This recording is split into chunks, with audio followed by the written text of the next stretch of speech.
Untuk acara yang selanjutnya, kita sama-sama mendengarkan sambutan dari Pengurus Besar Nahdlatul Ulama oleh Profesor Dr. Kiai Haji Said Akil Siraj MA. Kepadanya disilahkan. Assalamualaikum warahmatullahi wabarakatuh. Bismillahirrahmanirrahim. Alhamdulillahi rabbil alamin. Wassalatu wassalamu ala sayyidina wa maulana wa habibina wa syafi'ina Muhammad afdhul anbiya'i wa khatamil mursalin wa ala alihi wa sahbihi wa man tabi'ahu bi ihsan min yaumina hadza ila yaumin nahdhati waddin. Yang terhormat Bapak Presiden Republik Indonesia, Bapak Insinyur Haji Joko Widodo, a'azzahullah bi'izzatih wa akramahu bikaramih. Ashab al-fadilah, hadratul mustasyarin, ashab al-fadilah, hadratul asai syuriyah, wabil khusus ar-ra'is al-am, ya Haji Miftahul Akhyar, atalallahu baqa'ah, tukulan wal ummah. Rekan-rekan pengurus Tanfidiyah, pengurus besar Nahdlatul Ulama, ashab al-ma'ahid, ashab turuqis sufiyah al-mu'tabar an-nahdiyah, pengurus NU seluruh Indonesia dari wilayah cabang MWC Jatim yang ikut serta hadir dalam acara ini melalui virtual. Saya ditemani oleh Kiai Haji Dr. Marsudi Suhud, Ketua PBNU, dan Gus Imam Pituduh, Wakil Sekjen PBNU. Alhamdulillah, malam hari ini kita bersyukur kepada Allah.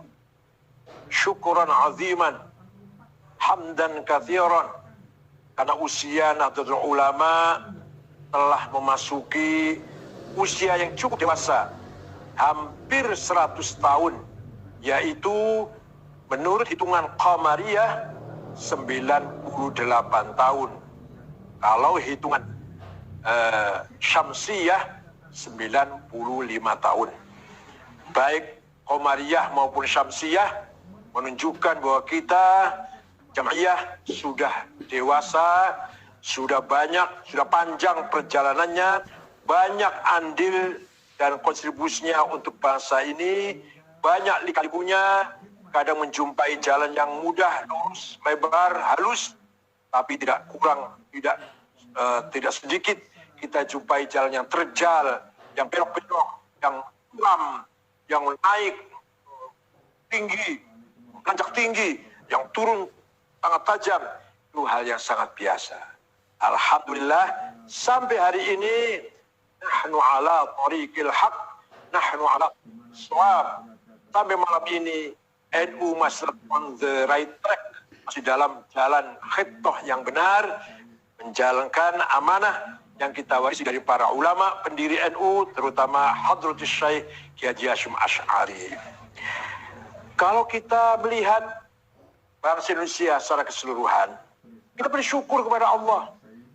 Bangsa yang terdiri dari 17.000 pulau, yang terdiri dari lebih dari 1.000 suku, sekian ratus bahasa, lebih dari 400, lebih dari 700, sekian agama, sekian budaya, tradisi, kita mampu melangkai sekat-sekat etnik, suku, budaya antar kita.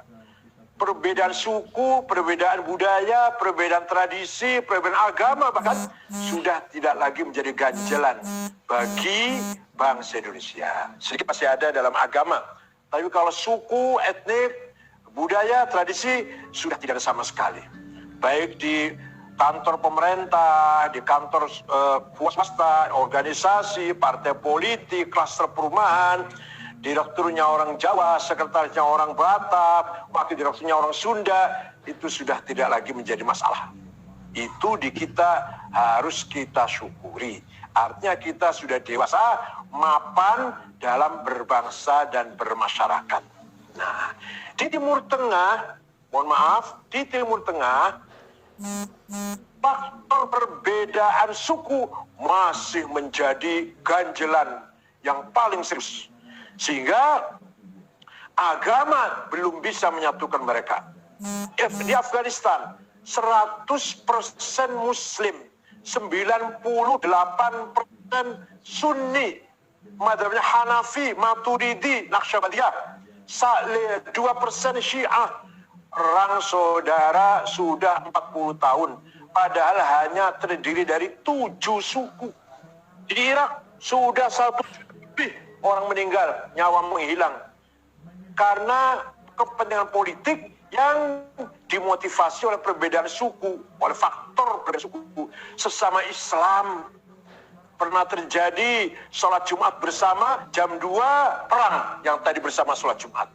Malah yang non-Muslim tidak perang, penonton malah menjadi penonton. Di Suriah sudah sekian tahun, sudah ratusan ribu yang meninggal dunia, semuanya Islam. Ada Wahabi, ada ISIS, ada Al-Qaeda, Jabhatun Nusrah, Takfiri, Jihadi, apalagi Syiah, Sunni, dan seterusnya. Semua aliran ada di Suriah yang semuanya itu merupakan faktor penyebab mereka perang saudara sampai hari ini. Begitu pula di Mesir belum selesai, di Libya belum selesai, antara Libya Timur bin Ghazi dan Libya Barat Tripoli. Di Somali negara bangkrut, bubar negara Somali itu 100% Syafi'i, 100% Muslim, 100% Syafi'i. Nigeria juga sama.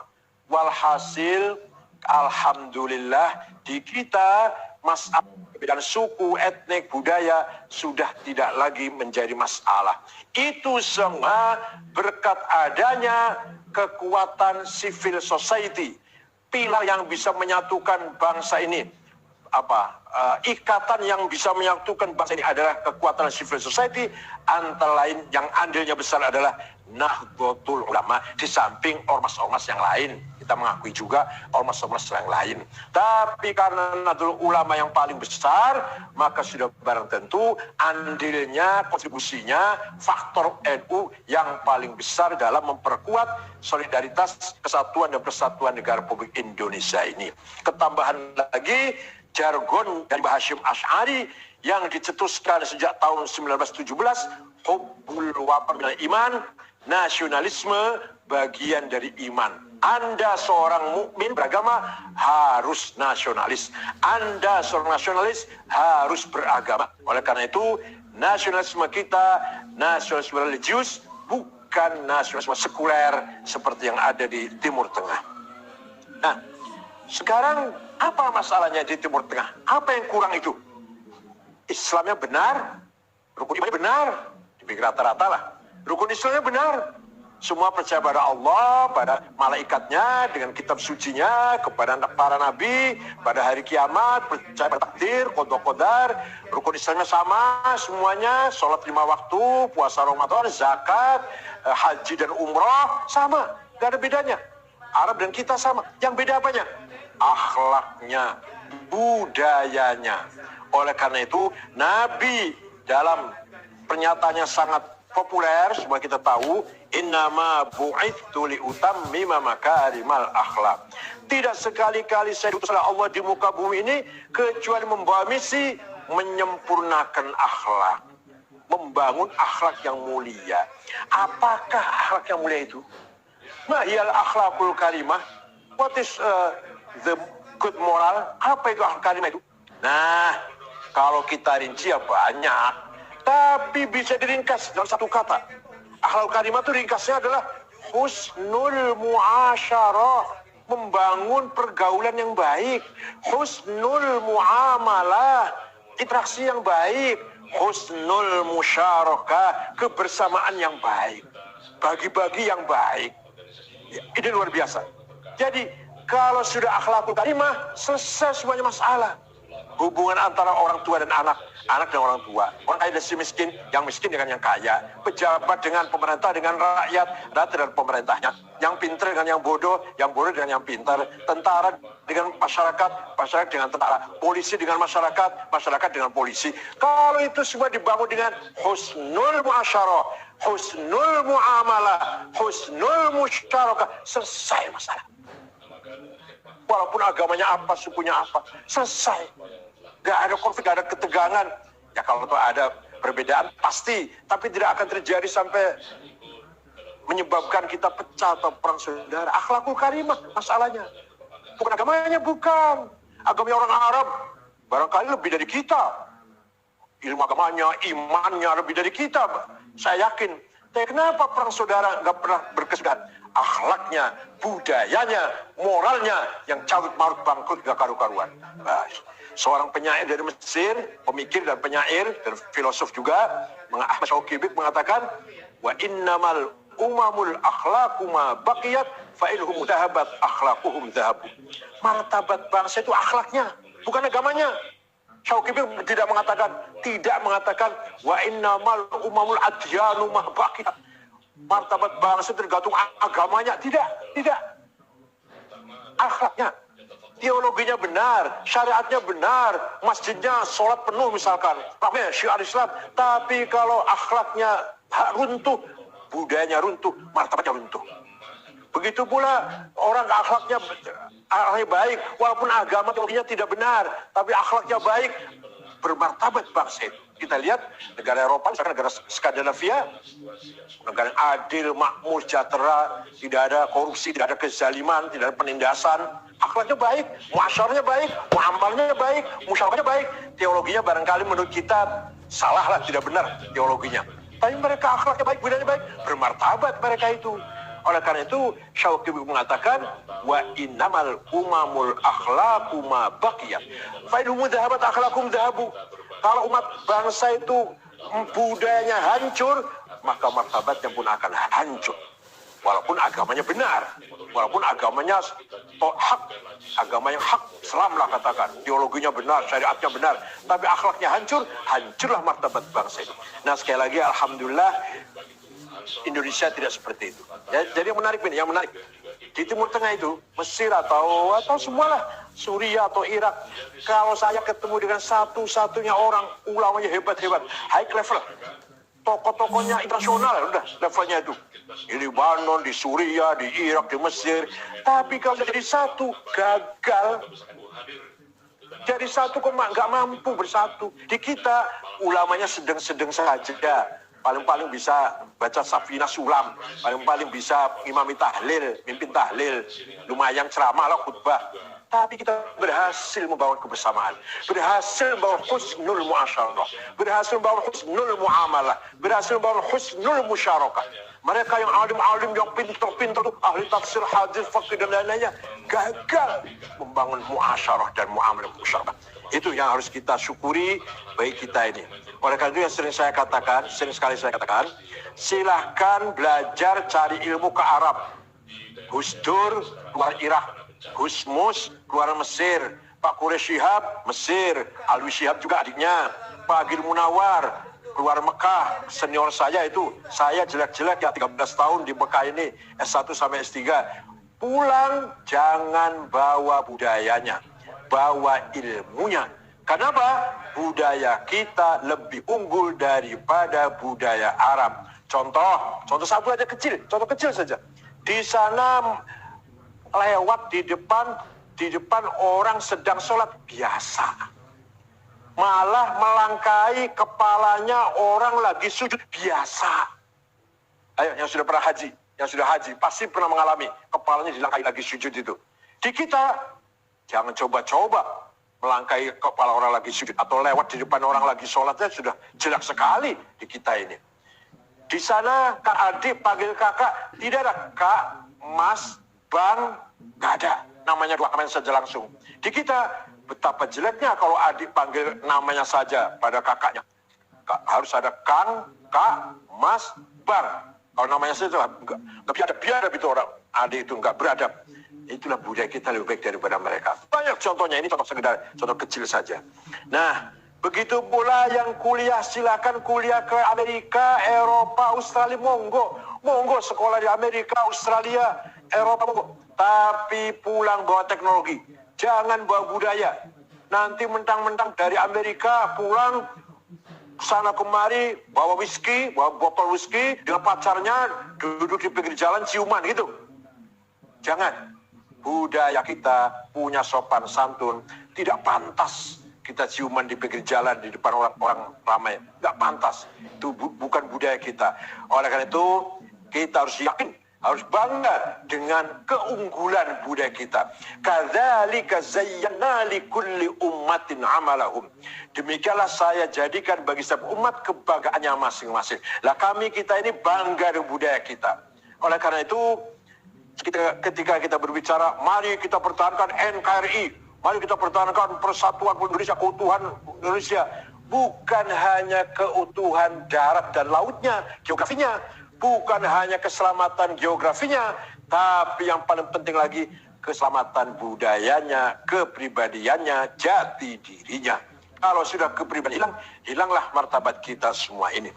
Nah, pesan saya untuk menghadapi era sekarang ini, mari generasi muda dan ulama seperti yang disinggung oleh Presiden tadi, yang saya harapkan mampu mengkontekstualisasikan ajaran kitab kuning, ilmu-ilmu yang ada dalam kutub Turas, kitab kuning. Ayo kita harus mampu mengkontekkan. Sebenarnya semua masalah-masalah yang prinsip yang berkaitan dengan syariat Islam di kitab kuning sudah ada. Ya, kalau toh membutuhkan tambah-tambahan isi hadiah baru itu sedikit sebenarnya. Semua sudah dibahas pada pokok-pokoknya. Tinggal kita harus mampu bagaimana agar nas ibarat yang ada kitab Turas itu mutabaqah liz zaman, munasabah lil waqi', kontekstual dan cocok dengan zaman sekarang ini.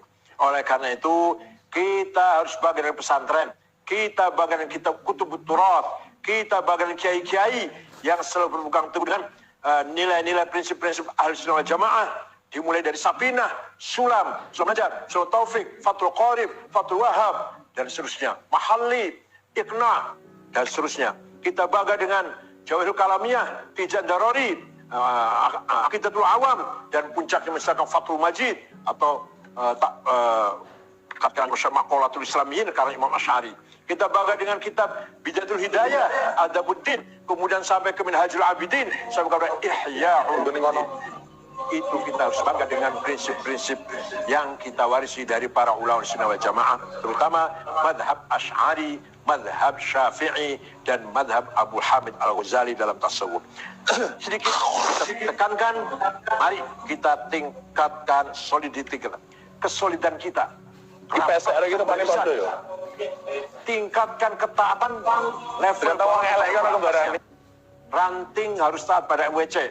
MWC harus taat pada cabang harus taat pada wilayah harus taat pada PBNU. Itu kalau kita ingin menjadi organisasi yang sukses, harus disiplin dari tingkat PB sampai tingkat ranting. Betul-betul punya komitmen, punya semangat, ingin membangun kesolidan, solidity, agar betul-betul berwibawa. Jangan sampai kita diketawain orang luar. Karena kita main sendiri-sendiri, jalan sendiri-sendiri, orang lain ketawa itu. Katanya ulama, katanya kiai-kiai, organisasi kiai-kiai, kok bertengkar. Nah ini, jangan sampai begitu.